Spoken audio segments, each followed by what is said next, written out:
غادي نقول لك واحد الهضره ما غتعجبكش، ولكن هي في الحقيقه اللي هربان منها. راك ماشي فيك العجز وماشي فاشل وماشي حتى راك كسول. اللي غنقول لك هو كاينه شي حاجه في دماغك هي اللي حابساك، وهاد الحاجه كتاكل ليك وكتضيع عليك حياتك بلا ما تحس.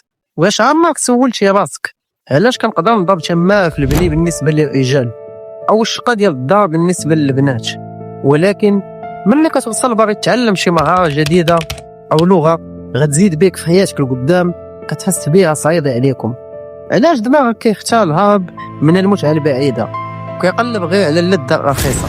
في هذا الفيديو غنكشف لك الخطه باش تربح هذا الحرب، والسر كيبدا بواحد البطونه الناس كيسميوها التسويف. واحد دراسه في 2026 جديده قلبات كاع الموازين. التسويف ماشي عجز منك، هو مشكل ديال العواطف. عقلك كيحس بالمهمه اللي باغي ديرها كتهديد، كخوف من الفشل، خوف من حكم الناس، خوف من الكمال اللي ما كاينش اصلا. وهنا الصدمه اللي اكتشفوها ان الناس الذكيين هما اللي لقاوهم كيعانيوا بزاف من هذا العجز. كلما زاد الوعي من المسؤوليه زاد الخوف ديالهم، ومعاه زاد الهروب، وهذا الشيء ماشي غير نفسي. البحوثات ربطات التسويف بالقلق، مشاكل النوم، وحتى ضعف المناعه. بصح كاين حاجه صغيره في يدك دابا بالضبط كتغذي هذا العجز كل يوم، وحتى الخبراء تفاجئوا بها. الهاتف ديالك كيخرب ليك عقلك وحتى ما كتحس به، وكاين رقم مخيف بزاف كيبين هذا الشيء.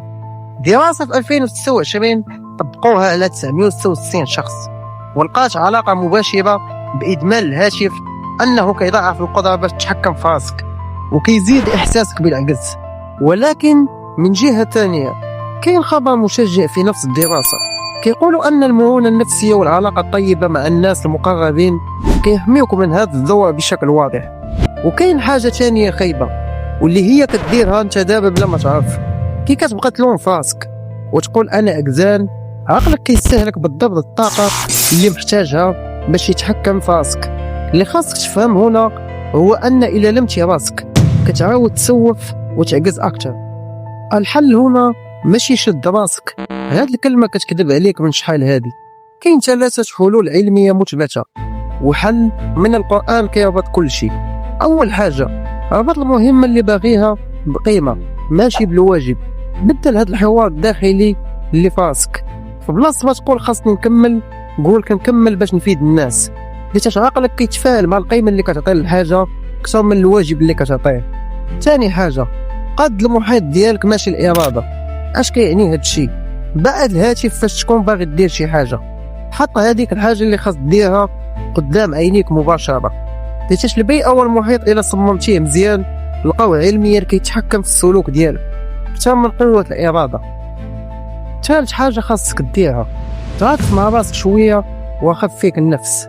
في بلاصه ما تبقى تلوم في نفسك، دراسات نفسيه بينات كي كتسامح راسك بعد ما كتسوف كيقل احتمال تعاود، حيت اللوم كيهرسك نفسيا، ولكن التعاطف والمسامحه كيعاودوا يبنيوك من جديد.